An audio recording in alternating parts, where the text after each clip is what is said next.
On December 11, 2025, the Supreme Court delivered a unanimous history-making decision in Miller v. United States. This landmark case would go on to reshape the very foundation of digital rights in America, sending shockwaves through legal, political, and technological communities alike. With a 9-0 vote, the court declared that our digital lives, everything from our emails and text messages to our cloud storage and browsing history, deserve the same constitutional protections as our physical homes. In a world where nearly every aspect of our lives is connected to the internet, this decision recognizes the profound impact technology has on our privacy and personal security. The ruling extends the Second and Fourth Amendments into the digital world, shielding our data, speech, and privacy from unwarranted intrusion. Now, the protections that once only applied to our tangible possessions and private conversations also safeguard our digital footprints, ensuring that our rights keep pace with technological progress. This decision ends years of legal ambiguity that allowed unchecked government data collection. For decades, courts and lawmakers struggled to define the boundaries of privacy in cyberspace, often leaving citizens vulnerable to surveillance and data mining. The Miller case forced the justices to answer a question the founders never imagined. How do centuries-old rights apply to a world of instant global communication, where information can cross continents in seconds and personal data is stored in invisible clouds? Their answer was clear and resounding. Digital privacy is a fundamental American right. The court emphasized that the principles of liberty and security enshrined in the Constitution must evolve to protect citizens in the digital age. The court's decision affirms that owning a firearm does not forfeit your right to privacy, and your online activities can't be used against you without a proper warrant. This means that law enforcement must now meet a higher standard before accessing your digital information, just as they would before searching your home. This is a powerful check on government power in an age of pervasive technology. It sends a message that constitutional rights are not relics of the past, but living protections that adapt to new realities. In this video, we'll explore David Miller's journey, the court's reasoning, and the surprising alliance between the ACLU and NRA. We'll uncover how this case united groups from across the political spectrum in defense of privacy and liberty. We'll also examine what this means for law enforcement, tech giants, and privacy laws worldwide. The ripple effects of this decision are already being felt in boardrooms, police departments, and parliaments around the globe. This is a pivotal moment for American freedom, a turning point that will define the relationship between citizens, technology, and government for generations to come. Understanding it is essential for every citizen in our rapidly changing digital world. Let's dive in and discover what the future of digital rights holds for all of us. David Miller was an ordinary software engineer from Colorado, a husband, father, and responsible gun owner. He lived a quiet life in the suburbs, working hard to provide for his family and spending his free time with his wife and children. To his friends and neighbors, David was the picture of a law-abiding citizen, someone who paid his taxes, volunteered at his kids' school, and took pride in his community. He enjoyed sport shooting as a hobby, often visiting the local range to practice his marksmanship. David also took gun safety seriously, attending classes and participating in online forums dedicated to responsible firearm ownership and the history of the Second Amendment. These online communities were a place for him to learn, share, advice, and connect with others who valued safety and responsibility. But what David didn't know was that, behind the scenes, a federal surveillance program was quietly monitoring public online activity.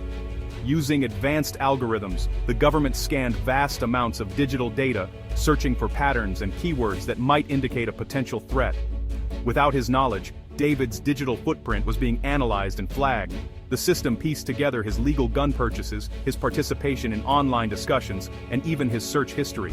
All of this information was fed into a machine learning model, which assigned him a high-risk score, despite the fact that he had never broken the law or given any reason for suspicion. Based solely on this algorithmic assessment, federal agents were able to obtain a sweeping digital warrant. This warrant allowed them to search every aspect of David's online life, his emails, messages, social media accounts, and more, without any direct evidence of wrongdoing. Major tech companies, under legal pressure, were compelled to hand over years' worth of David's private communications, search history, and personal data. His entire digital life was laid bare for government scrutiny, all without his knowledge or consent. Despite combing through every detail, agents found no evidence of a crime.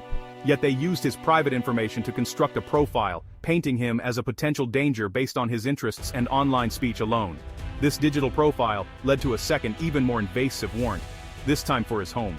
Federal agents arrived unannounced, seizing his legally owned firearms and computers. David was never charged with a crime, but his property was taken, and his family's sense of security was shattered. The government then moved to permanently confiscate his property, arguing that his online speech and lawful gun ownership were enough to justify their actions. David found himself fighting not just for his belongings, but for his reputation and his rights.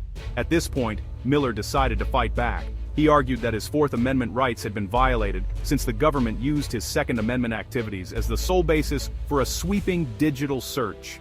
His case quickly became a rallying point for those concerned about privacy and constitutional rights. His journey to the Supreme Court had begun, a journey that would test the limits of government surveillance and the protections guaranteed by the Constitution. Miller's story is a powerful warning. Our digital footprints, no matter how innocent, can be misinterpreted and misused by those in power.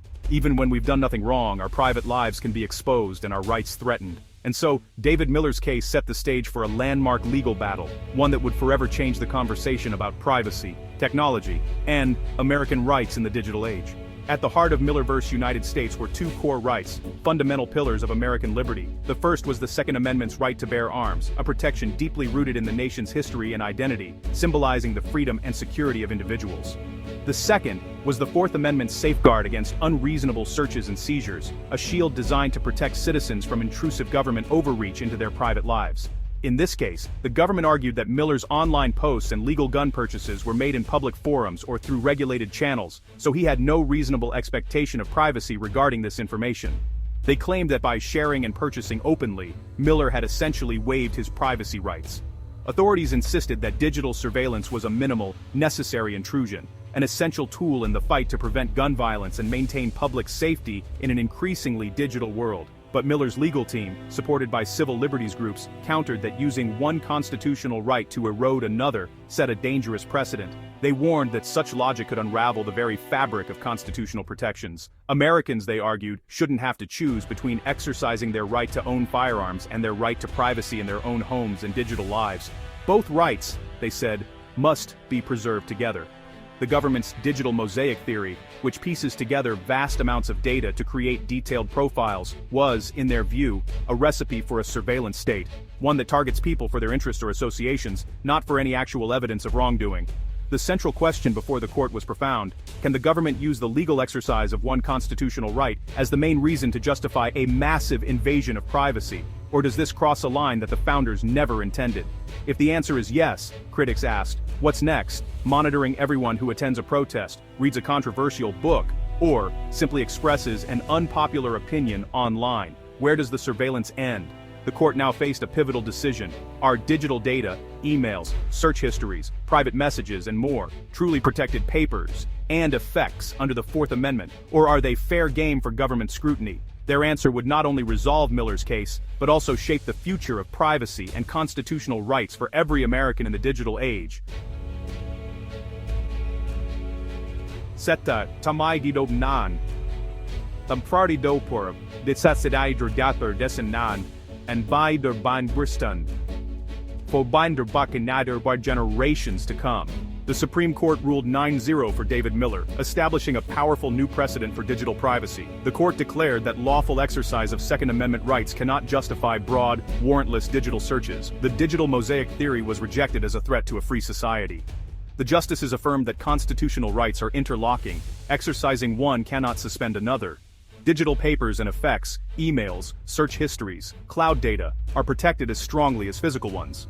The government must now show specific evidence of criminal intent, not just algorithmic suspicion, to access digital data. The court likens suspicionless digital surveillance to placing a police officer in every gun owner's home. Clearly unconstitutional.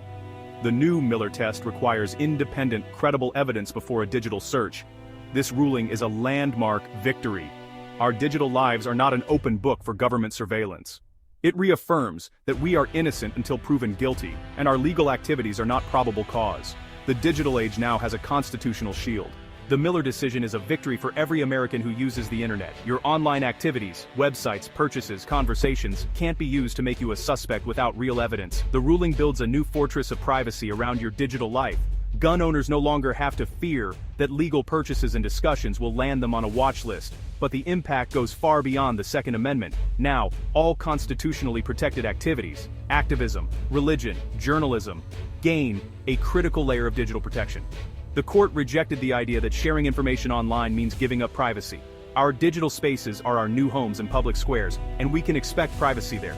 This decision empowers individuals to challenge government data requests and puts the burden of proof back on the state. It's a fundamental shift in the balance of power between citizens and government. Technology should connect us, not surveil us. The fortress of privacy built by the court is a legacy for future generations. Our rights remain meaningful, even in a world the founders never imagined. One of the most remarkable aspects of Miller v. United States was the alliance between the NRA and the ACLU. The NRA argued that government surveillance created a de facto gun registry, targeting law-abiding citizens for suspicion. The ACLU saw the digital mosaic strategy as a direct assault on privacy for all Americans. Both warned that if legal activities could justify surveillance, no one's rights were safe. Their joint brief showed the Supreme Court that this was a fundamental question of liberty, not partisanship. When the government can monitor one group, it can monitor all. The right to privacy is indivisible. This rare alliance made the argument against suspicionless surveillance exponentially more powerful. On core freedoms, even historical adversaries can unite. The Miller decision has forced law enforcement and tech companies into a new era. Broad, algorithm-driven data collection based on legal activities is now unconstitutional. Police must return to evidence-based investigations, not mass digital dragnets. Agencies will need to retrain and refocus on credible tips and specific evidence. Civil liberties experts say this will lead to better, more constitutional policing and rebuild community trust. For tech giants, the ruling is both shield and responsibility. They can now push back against broad government data requests, citing the Miller test. But they must also protect user privacy and may face new regulations on their own data practices. The decision has sparked a national conversation about data privacy and accountability. The digital landscape has changed permanently. The Miller decision doesn't just reshape American law, it repositions the US globally. For years, the US lagged behind the EU's gold standard GDPR, which grants sweeping data rights. The Miller ruling, while rooted in the Constitution, moves the US closer to the spirit of the GDPR. It establishes that digital data is private and requires a high legal standard for government access. This aligns the US with countries like Canada and Australia, and stands in contrast to the UK's broad surveillance powers. The decision could have major economic consequences too. The EU has strict rules about sharing data with countries lacking strong privacy protections.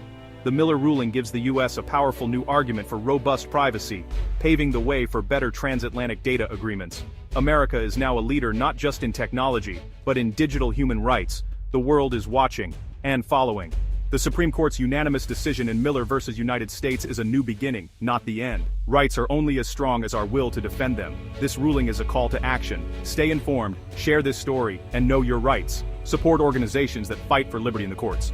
Demand accountability from lawmakers and tech companies. Push for clear laws and privacy-first technology. Our choices as citizens and consumers matter. The story of David Miller proves that ordinary people can change history. The Supreme Court has reset the balance between security and privacy.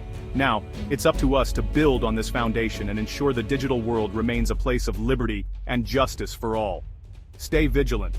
Freedom depends on it.